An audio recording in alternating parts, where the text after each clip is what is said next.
Ok, Matthieu 16, verset. Prends le verset 24. Alors Jésus dit à ses disciples, si quelqu'un veut venir à moi, qu'il renonce à lui-même, qu'il se charge de sa croix et qu'il me suive. Très bien. Car Celui qui voudra sauver sa vie la perdra, mais celui qui la perdra à cause de moi la trouvera. Ok. Continue, s'il te plaît. Et que servira-t-il à un homme de gagner tout le monde s'il perdait son âme?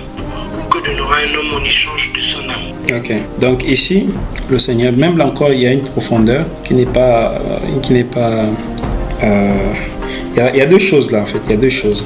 Le Seigneur dit au verset 24, si quelqu'un veut venir après moi, la première des choses qu'il doit faire, c'est quoi? Renoncer. Voilà. Il renonce à quoi? Qu'il renonce à lui-même. Très bien. Donc la première des choses, c'est qu'il doit renoncer à lui-même. Et renoncer à lui-même, c'est quoi? De renoncer à sa vie. Ouais. Est-ce que la première des choses que Dieu demande, c'est que tu lui donnes ta vie? Non. Voilà. C'est-à-dire, tu dois d'abord renoncer à ça. Tu dois la voir comme rien, comme quelque chose qui a peu d'intérêt, peu de valeur. Tu vois un peu? La première chose que Dieu demande, c'est renoncer à soi-même. Ensuite, la deuxième des choses, c'est de pouvoir se charger de sa croix. C'est parce que tu as renoncé à toi-même que tu es digne de porter la croix. Est-ce que tu comprends? Parce qu'en fait, il y a une profondeur entre les deux, c'est-à-dire entre le renoncement à soi et le fait de porter la croix. Porter la croix sur le Seigneur, c'est vraiment une communion avec lui sur le bois, tu vois. Or, la communion avec Christ sur le bois ne peut se faire véritablement qu'en communion avec lui. C'est-à-dire que personne ne peut s'offrir sur le bois avec Jésus s'il n'a pas déjà reçu la vie de Jésus. Tu comprends un peu? En fait, lors du repas du Seigneur, le Seigneur a pris le pain, il a dit c'est mon corps, mangez. Mais c'est mon corps qui est offert. C'est-à-dire que toi, tu manges un corps sacrifié. Tu es en communion avec le corps saint, sans péché. Parce que c'est le pain sans levain qu'on prend. Vous voyez? Pour désigner que ce corps est digne de passer sur le sacrifice. Vous voyez un peu?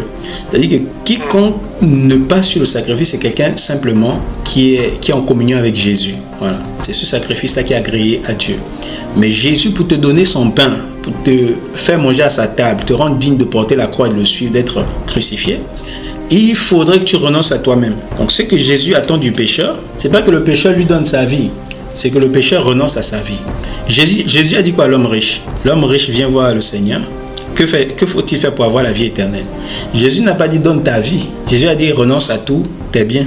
En gros, renonce à toi-même. Est-ce que tu vois? Puis viens et suis-moi. C'est-à-dire que si tu renonces à toi-même, que tu es digne de pouvoir maintenant me suivre pour être offert sur l'autel. Est-ce que tu vois? Tu comprends un peu? Donc le renoncement à soi, c'est une étape vraiment qui précède justement la croix, bien la repentance de la croix. Ça, c'est vraiment très important. Si quelqu'un n'a pas renoncé à lui-même, il n'est pas digne de s'offrir sur l'autel. C'est ce que le Seigneur a enseigné. Et dans Jean 3, Jean 3, 16, verset 16, que je voulais qu'on lise là, l'Écriture dit que Dieu a tant aimé le monde qu'il a donné son Fils unique. C'est qui le donateur? Dieu. Voilà, donc il y a quelqu'un qui donne et il y a quelqu'un qui reçoit. Regarde. Dieu a tant aimé le monde qu'il a donné son Fils unique, afin que quiconque croit en lui ne périsse point, mais qu'il ait la vie éternelle. Donc ici, celui qui donne la vie, c'est Dieu. Dieu a tant aimé qu'il a donné son Fils. Donc quand Dieu donne, c'est parce que Dieu veut qu'il y ait des personnes qui reçoivent son Fils. Celui qui a le Fils a la vie. C'est ce que l'Écriture nous dit, non? Dans Jean chapitre 5. Celui qui a le Fils a la vie. Mais pour avoir le Fils, il faut le recevoir. L'Écriture dit qu'elle est venue chez les siens ne l'ont pas reçu. Mais à ceux qui l'ont reçu, elle a donné le pouvoir de devenir enfant de Dieu. Donc, il est question ici de recevoir la vie de Jésus. Ce n'est pas à Jésus de recevoir notre vie en premier lieu, mais c'est à nous de recevoir la vie de Jésus. Pourquoi c'est une erreur de dire que donner sa vie à Jésus, c'est une erreur? En gros, de façon, si on veut banaliser, si les gens comprennent qu'il faut s'offrir totalement au Seigneur, renoncer à eux-mêmes, voilà, on peut banaliser le langage, mais ça devient très délicat et ça devient, comment dire, de façon générale, c'est perçu comme une fausse doctrine. Pourquoi? Parce que ça met l'homme au centre en fait. C'est-à-dire qu'ici, il y a Dieu qui dit, bon, moi j'ai quelque chose de plus précieux, c'est vraiment très précieux pour les nations, je veux vous donner mon Fils, et donc c'est à vous de maintenant faire la place, c'est-à-dire vous dépouiller, il faut renoncer pour recevoir ce Fils. Vous voyez, donc c'est l'action de Dieu vers l'homme. Et l'homme doit voir que ce que Dieu nous donne, c'est tellement précieux qu'on doit se précipiter pour pouvoir saisir le Fils que Dieu nous donne. Mais nous, en inverse, on dit non, c'est Jésus qui a besoin de la vie du pécheur. Et donc le pécheur s'est dit, oh, c'est Dieu qui a besoin de ma vie. Tu vois un peu ce que je veux dire? Et donc, puisque c'est Dieu qui a besoin de la vie du pécheur, donc le pécheur fait comme si le sacrifice de Jésus, bon, ça pouvait être, en fait, ça n'a pas beaucoup de valeur, c'est sa vie qui compte, en fait. Tu vois un peu ce que je veux dire? Voilà, c'est sa vie qui compte, c'est ce qu'il doit donner à Dieu, c'est ce qui compte, c'est ce qui fait, non, ce qui compte, c'est plutôt la vie que tu dois recevoir de Dieu. Et si tu comprends que c'est toi qui es dans le besoin, parce qu'en fait, quand on dit l'un doit donner la vie, soit Dieu donne la vie de Christ au pécheur, ou soit le pécheur donne sa vie à Christ. En fait, ce qu'il faut bien comprendre, c'est qu'il y a un donneur, c'est ça, non, ou un donateur, et quelqu'un qui reçoit. En tout cas, il y a quelqu'un qui donne et il y a quelqu'un qui reçoit. Tu vois. Or, la main qui, on dit que la main qui donne est toujours en haut. Voilà. Et la main qui reçoit est toujours en bas. Donc c'est ça en fait. Donc ça montre en fait l'intérêt dans le cœur du pécheur. Ben, il se prend pour quelque chose d'important. Alors que sa vie ne sert à rien. Ça doit juste être... Bon, il doit renoncer à ça. Sinon ça lui servira de rien. Dieu n'a pas besoin d'Ismaël sur l'autel. Dieu a besoin d'Isaac. Tu vois un peu? Voilà. Donc c'est ça. Dieu n'a pas besoin qu'on l'offre les œuvres de la chair. Dieu a besoin de la vie de l'esprit. C'est ça que Dieu a besoin. Mais donc, si on comprend, parce que Dieu, il nous donne sa vie, et nous, en retour, on lui donne le fruit de l'esprit, donc on lui donne cette vie-là, oui, sur l'autel. Mais l'autel est là normalement pour consommer. Donc comment il va encore consumer sa propre vie? Ben, c'est ça, en fait, il faut bien comprendre que l'autel est là pour pouvoir crucifier, pour pouvoir consumer, bien évidemment. En fait, c'est que la vie que Dieu nous donne, c'est ça qui nous rend en communion avec Jésus. Tu vois un peu ce que je veux dire? Voilà, ça nous rend en communion avec Jésus et ça nous rend dignes de pouvoir être offerts sur l'autel avec Christ. C'est ça. C'est à ce moment-là que tu peux venir sur l'autel, tu es crucifié, tu es consumé, comme tu dis là. Tu vois un peu ce que je veux dire? Voilà, tu es un sacrifice de bonne odeur à Dieu, agréable et de bonne odeur. Parce que Dieu ne demandait pas n'importe quel sacrifice sur nos têtes. C'est un sacrifice sans tache, sans défaut.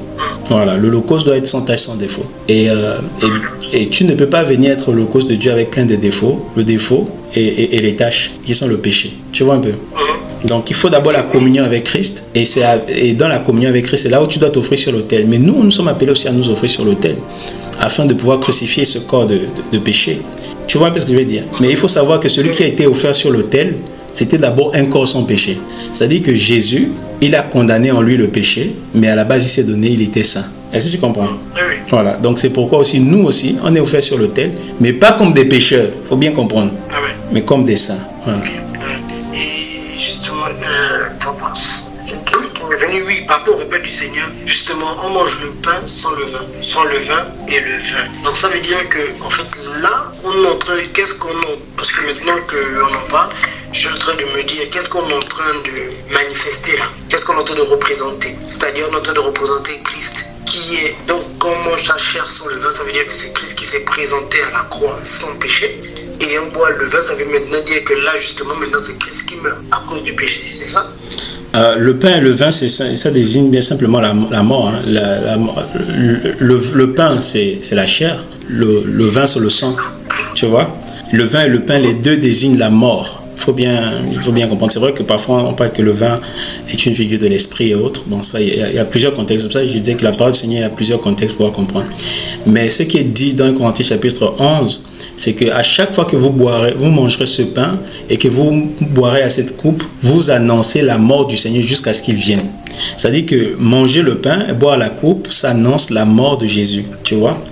Voilà, c'est-à-dire que c'est la veille de sa mort que Christ a dit, mangez ceci est mon corps.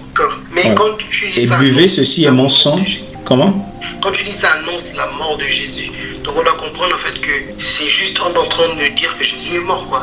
C'est ça? Oui, non, ça annonce que oui, Jésus est mort, mais que ça annonce bien évidemment que Christ est mort. Voilà, mais ça révèle aussi que la veille de sa mort, ben le Seigneur a annoncé sa mort. Tu vois un peu ce que je veux dire? Okay. Voilà. Et il faut bien comprendre que derrière, pourquoi il nous fait participer à ce pain et à ce vin, c'est pour nous faire comprendre que ben il est mort sans péché, il est mort aussi avec un sang pur, mais nous sommes participants de son corps et participants de son sang, afin d'être aussi dignes d'être offerts sur l'autel. Est-ce que vous voyez? Voilà, donc la communion, quand on vient manger là comme ça, celui qui mange comme Paul a dit, dans le péché, le pain et le vin, et qui boit le vin dans le péché, en fait, ils seront coupables envers le corps et le sang du Seigneur. Parce que ce n'est pas pour les pécheurs, en fait. C'est un sang et sans péché et un pain sans le vin, donc sans péché. Vous voyez? Et le pain et le sang, ça te rend en communion. Ça veut dire que toi, tu viens manger ça. Il ne faut pas que tu vives dans le péché. Il faudrait que tu aies un saint. C'est ça qui te rend digne de pouvoir manger ça. Parce que même par rapport à la Pâque, même si ce n'est pas la Pâque, même par rapport à la Pâque, Dieu avait interdit que les incirconcis mangent la Pâque. C'était juste pour les gens qui sont circoncis. Les gens qui sont nés de nouveau. C'est ça la circoncision. Vous voyez? Et donc quand tu manges ça, et ça te met en communion, bien évidemment, avec c'est par la foi qu'on est en communion avec le sang du Seigneur et le corps du Seigneur par son Esprit Saint en nous. C'est ça qui nous greffe à son corps. Mais ces symboles-là, c'est pour nous montrer que on a Christ en nous, voilà, on a son sang en nous, on a son corps en nous, et ça nous met en communion avec le corps du Seigneur qui devait être offert à la croix. C'est important vraiment de préciser ça. C'est pas le corps ressuscité, hein. Est-ce que vous comprenez? Aujourd'hui, nous sommes en communion avec le corps qui devait être offert, pour le sacrifice. C'est pourquoi aujourd'hui, nous souffrons les souffrances de Christ. Nous souffrons la mort de la croix. Vous voyez? Ayant renoncé à nous-mêmes, on porte notre croix aujourd'hui parce que nous marchons sur les traces du Maître. Et demain, nous aurons part au corps de sa résurrection. Vous voyez? C'est ça notre espérance. Voilà. Donc si je peux ainsi dire, aujourd'hui nous marchons sur les traces de Jésus-Christ, homme. Et parce que nous sommes encore des hommes. Mais demain, nous ne serons plus des hommes. Ou du moins, nous serons des hommes spirituels, si vous voulez. Des êtres spirituels, parce que nous ne serons ni hommes ni femmes. Voilà. Nous serons des êtres spirituels. Amen. Donc, je ne sais pas si ça répond à ta question. Oui.